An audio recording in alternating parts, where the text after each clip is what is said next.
Hello there, dear Junior 6 students, and welcome back to a new Oliver Twist video. Last time we talked about what happens in chapter 6 of Oliver Twist. Let me remind you very quickly of the summary of this chapter. So Oliver discovers that Fagin and his boys are thieves when he sees Jack and Charlie steal a handkerchief from Mr. Brownlow.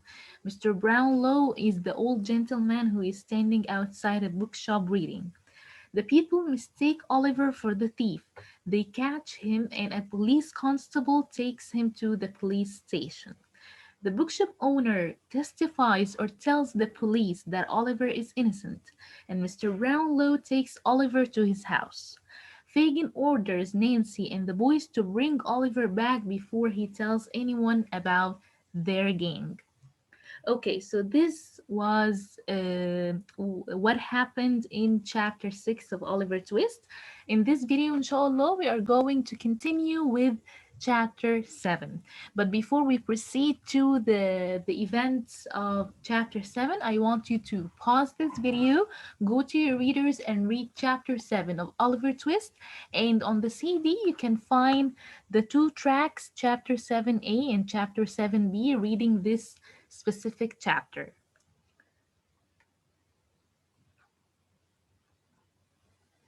Okay, now that I suppose that you have done what I asked you to do, now let's move on to discussing the events that take place in chapter 7.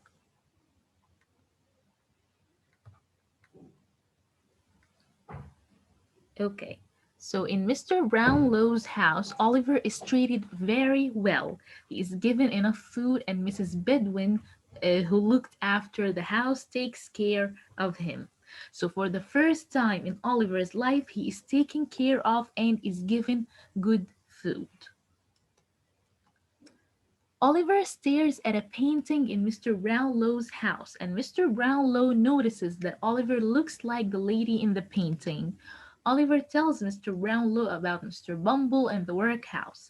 He begs Mr. Brownlow not to send him away. So Oliver notices a painting on the wall, and in this painting, he sees a beautiful lady, and he seems to like this painting. Mr. Brownlow thinks that Oliver looks pretty much like the lady in the painting. Mr. Brownlow learns the story of Oliver and the workhouse, his life before he comes to London. Oliver asks him not to let him go. He asks him to let him stay in his house.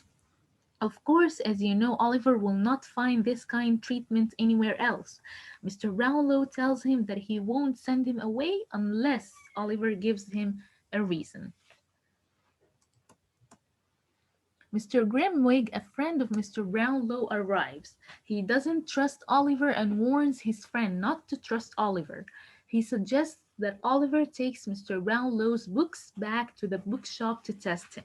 So Mr. Grimwig doesn't seem to like or trust Oliver. He tells Mr. Brownlow that he shouldn't trust Oliver at all. He is a strange boy whose friends are thieves, so we can't trust him. To test Oliver, Mr. Grimwig asks Mr. Brownlow to send Oliver to the bookshop with his books and money. Mr. Brownlow asks Oliver to take the books to the bookshop and gives him £5 to give to the bookshop owner. So Mr. Brownlow gives Oliver some books and money to give to the bookshop owner to prove to Mr. Grimwig that Oliver is innocent. Then Mr. Grimwig tells Mr. Brownlow that Oliver, having new clothes, some books, and money, will go back to his friends, the thieves. So Mr. Grimwig is sure that Oliver now will not come back. Why? Because he has more than enough. He has new clothes, some books, and £5. So he will return to his friends, the thieves. Do you think that Oliver will come back? And what will happen to him? I think we can answer these questions in chapter 8. Next time, inshallah, we will look at chapter 8 and we will see what happens to Oliver. Okay, now we are going to look at the important quotations mentioned in this specific chapter. Let's take a look. The first one is, it says, "Please don't send me away. Let me be a servant in your house." You will find this one on page 26 of the reader. Who do you think says this and to whom? Exactly, from the picture you can guess that this is Oliver Twist speaking to Mr. Brownlow. So the full answer will be, these words are said by Oliver Twist to Mr. Brownlow in Mr. Brownlow's house. He asks Mr. Brownlow not to send him away because he has no place to go and no one has been kind to him like Mr. Brownlow is. Moving on to the second quotation. It says, "If he returns to this house, I will eat my head." You will find this one on page 29. Who do you think says this to whom? Exactly, it's Mr. Grimwig. Mr. Grimwig says this to his friend Mr. Brownlow in Mr. Brownlow's house. He tells Mr. Brownlow that Oliver won't come back to this house because he now has new clothes, some book, and a £5 note in his pocket. He doesn't trust Oliver at all. And next time, inshallah, we will see whether Oliver comes back or not, what happens to him. We will see about that next time, inshallah. So now I want to show you part of the movie, specifically the last scene of this chapter. Let's take a look at it.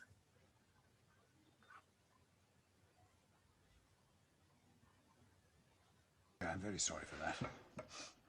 I particularly wish some books to be returned tonight. Why not send Oliver with them? He'll be sure to deliver them safely. Yes, do let me take them. If you please, sir. I'll run all the way.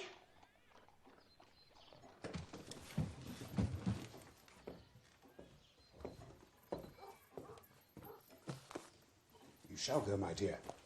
Ask Mrs. Bedwin to show you the way. And Oliver, Yes, sir. give the bookseller this.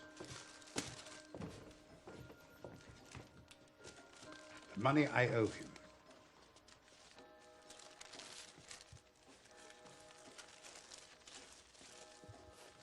Well, it won't be long, sir. How long do you think it'll take him? Do you really expect him to come back, do you? You don't. With a £5 note in his pocket? No, I do not.